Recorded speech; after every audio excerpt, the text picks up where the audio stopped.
Morning everybody, it's Monday the 3rd of November and the weather has changed. Hurricane Melissa has hit. We had a fairly rough night, fairly loud in the caravan, didn't sleep too well, so we're going to make the most of it today anyway. We're not going to moan, we're going to make the most of it. It's November, you can't expect beautiful sunshine, so we're going to go down to the west coast of Anglesey. Not entirely sure where yet, but we're going to go and see if we can find a cliff, and we're going to go and see if we can find some waves. So I'll be back with you later. So you're going to have to forgive me if I don't sound quite as enthusiastic as I maybe said or sounded like at the start of the video, but I don't think these pictures do the weather justice. I think I could probably get more over purely by turning the sound up.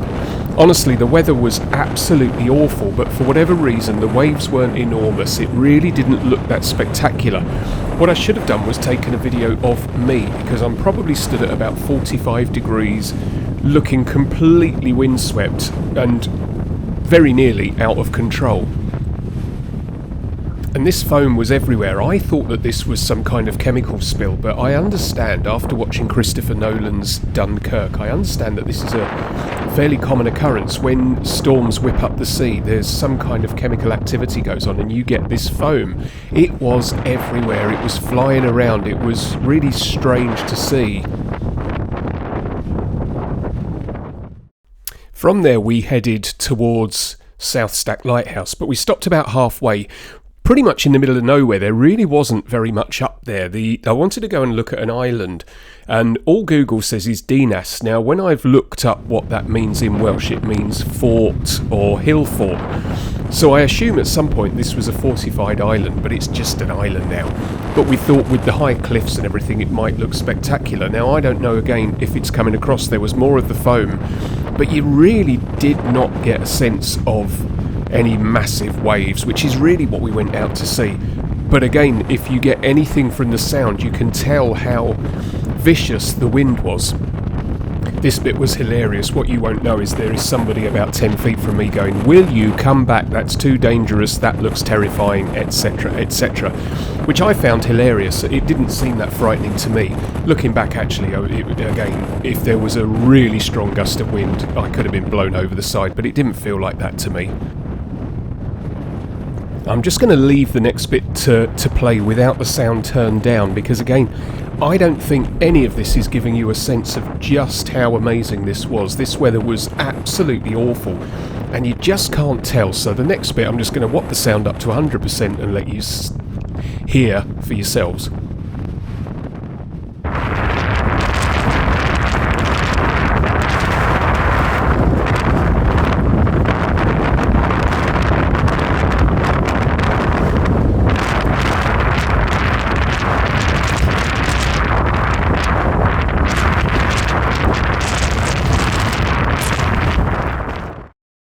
From there we headed up to South Stack. I love being at South Stack during bad weather.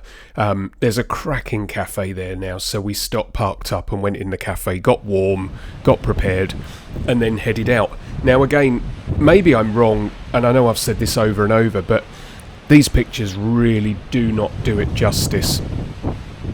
So top fact for you, if you are going to go and see South Stack Lighthouse, you start up quite high. There are 400 steps down, and you'll see the staircase in a moment, or the steps down. You go really close down to sea level, and you have to go back up if you're going into the lighthouse. So bear that in mind if you are visiting, but it doesn't half get you close to the action. And again, I'm just going to leave the next section with the sound turned up to 100% so you can get a real feel for how it felt to us.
I'll leave you with some pictures from Kefney Dam. We headed over there after leaving South Stack. We thought we'd go over and see whether there was any more water flowing over in the bad weather. So I'll leave you with these pictures just to end the video and say thank you for watching, and I hope to be back with some more trips after Christmas.